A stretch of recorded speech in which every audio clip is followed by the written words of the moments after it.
So guys, for the first method, you want to go to search and type in services. Click on it. And then once you're on this, you want to find Bluetooth support service. Double click on it. You want to make the startup type automatic and then click on start, which will then make the server status running, and then click on OK. Now you want to click on restart. You want to restart the Bluetooth support service. See if that works.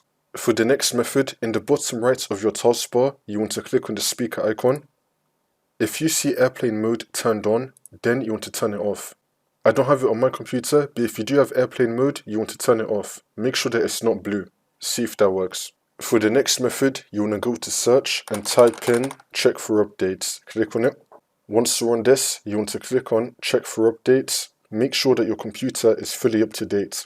Next, you want to scroll down and then click on advanced options. Scroll down again and then click on optional updates.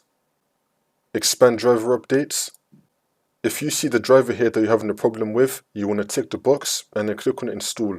You want to install it. See if that works. After you install it and it's still not working, then just restart your computer. Come back into Windows and then it should be working for you.